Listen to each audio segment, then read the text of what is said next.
আপনারও কি অধিকাংশ ছাগলের বাচ্চা বারবার পাতলা পায়খানা করেই মারা যাচ্ছে? আপনি নিরাশ হয়ে পড়েছেন, কোনোভাবেই এর প্রতিরোধ করতে পারছেন না। এখন থেকে নিরাশ হওয়ার আর কোনো ব্যাপার নেই। আজকে আমি আলোচনা করব আগের থেকেই বাচ্চাদের এই রোগকে কিভাবে প্রতিরোধ করা যায়, যদি হয়ে যায় কোন কোন মেডিসিন প্রয়োগে এর চিকিৎসা করবেন। ডাকুয়া গোঠাম থেকে আমি কৃষ্ণ ডাকুয়া প্রত্যেকটি দর্শককে আমার নমস্কার ও ভালোবাসা জানিয়ে শুরু করে দিচ্ছি আজকের এই ভিডিওটি।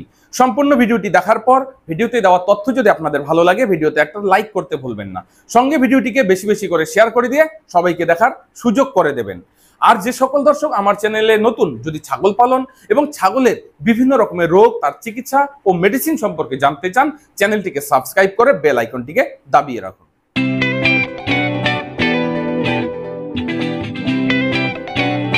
হোয়াইট স্কাউর বা কাল স্কাউর, বাচ্চাদের পাতলা পায়খানা, এই রোগের কারণ, লক্ষণ ও তার প্রাথমিক চিকিৎসা নিয়ে আমি আগের ভিডিওতে বিস্তারিতভাবে আলোচনা করেছি এবং এটাও বলেছি যদি প্রাথমিক চিকিৎসায় কাজ না হয় এর পরবর্তীতে কোন কোন মেডিসিন প্রয়োগে চিকিৎসা করবেন। খেয়াল রাখবেন, যখন বাচ্চা প্রসব হয় 1 দিন থেকে 7 দিনের মধ্যে এই রোগটা বাচ্চাদের সবচেয়ে বেশি দেখা যায়। এর জন্য বাচ্চা প্রসবের পর মায়ের দুধের ওলান পটাশিয়াম পারম্যাঙ্গানেট জলে ভালো করে ধুয়ে দিয়ে মুছে দেবেন, এরপরেই দুধ খাওয়াবেন এবং অল্প জায়গার মধ্যে অধিক বাচ্চাকে একসঙ্গে রাখবেন না। আর মা এবং বাচ্চার যে স্থান থাকবে সেটা পরিষ্কার পরিচ্ছন্ন রাখবেন। প্রয়োজনে বাচ্চা যেখানে রাখবেন সেই জায়গার মধ্যে হালকা ব্লিচিং পাউডার এবং সঙ্গে চুন ছড়াবেন, তাহলে কিন্তু এই রোগটাকে প্রতিরোধ করতে পারবেন। দ্বিতীয়, যদি কোনো বাচ্চার মধ্যে এই সমস্যাটি দেখা যায়, সঙ্গে সঙ্গে সেই মা এবং বাচ্চাকে অন্যান্য বাচ্চা এবং মায়েদের থেকে আলাদা করে চিকিৎসা করবেন।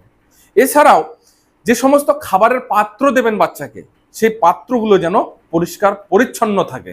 আর হঠাৎ করে যখন আবহাওয়ার পরিবর্তন হবে, হঠাৎ গরম বা ঠান্ডা, সে সময় যেহেতু এই রোগটা বেশি হয়, এর জন্য আগের থেকেই ওই সমস্ত বাচ্চাদেরকে ইন্টালাইট পাউডার সঙ্গে লিক্সেন পাউডার এই দুটো খাওয়াতে পারেন। ইন্টালাইট পাউডার 1 চিমটি করে, লিক্সেন পাউডার 1/2 চিমটি করে দিনে 1 টাইম, তাহলে কিন্তু এই রোগকে প্রতিরোধ করতে পারবেন। আপনাদেরকে মাথায় রাখতে হবে এই রোগটা কিন্তু একটি ব্যাকটেরিয়া ঘটিত রোগ, তাই কম সময়ের মধ্যে অধিক বাচ্চাদের মধ্যে হয়ে যায় এবং এই ব্যাকটেরিয়াকে প্রতিরোধ করার জন্য আগে থেকে কিন্তু কোনো রকমের ভ্যাকসিনেশন নেই। এই রোগকে প্রতিরোধ করার মূল ওষুধ হচ্ছে পরিষ্কার পরিচ্ছন্নতা রাখা। যদি কোনো বাচ্চা এই রোগে আক্রান্ত হয় তাহলে আগের ভিডিওতে বলা যে প্রাথমিক চিকিৎসার মেডিসিনগুলি সেগুলো প্রয়োগ করবেন। যদি তাতেও কোনো রকমের ফলাফল পাওয়া না যায়, সেক্ষেত্রে চিকিৎসা বদলাতে হবে। এরপরেই ব্যবহার করবেন অফ্লক্সাসিন অরিনিডাজল, যেমন অফ্লোকাইন ওজেট বা ফ্লোক্সা ওজেট। একটা বোলাসের 8 ভাগের 1 ভাগ, সঙ্গে নেবলন পাউডার 2 চিমটি এবং 1 চিমটি ইন্টালাইট পাউডার দিনে 2 বেলা প্রয়োগ করবেন। যদি এতেও কাজ না হয়, চিকিৎসা আরও বদলাতে হবে। সবচেয়ে বেস্ট যে মেডিসিন, যার মধ্যে লেভোফ্লক্সাসিন, অরিনিডাজল, পিটোফেনন, জিঙ্ক সালফেট এই কয়েকটা উপাদান রয়েছে, বোলাস্টির ব্র্যান্ড নাম হচ্ছে ডাইঅব। এটা যদি 8 ভাগের 1 ভাগ দিনে 2 বার প্রয়োগ করেন, সঙ্গে নেবলন পাউডার এবং ইন্টালাইট পাউডার, আশা করি সুস্থ হয়ে যাবে। যদি এতেও কাজ না হয়, পরবর্তীতে কিন্তু আমাদের ইনজেকশনে যেতে হবে, যেটা হয়তো আমি পরবর্তী ভিডিওতে আলোচনা করব। তো বন্ধুরা, এইভাবে যদি আপনারা সঠিকভাবে পরিচর্যা করতে পারেন তাহলে অবশ্যই এই রোগ প্রতিরোধ করতে পারবেন। যদি হয়ে যায়, তার জন্য এই সমস্ত মেডিসিন আপনারা প্রয়োগ করে আপনাদের বাচ্চাকে মর্টালিটির হাত থেকে বাঁচাতে পারবেন। এবং বাচ্চাকে যদি মর্টালিটির হাত থেকে বাঁচাতে পারেন, অবশ্যই আপনাকে নিরাশা হতে হবে না। তো কেমন লাগলো বন্ধুরা ভিডিওটি, অবশ্যই কমেন্ট বক্সে কমেন্ট করে জানাবেন।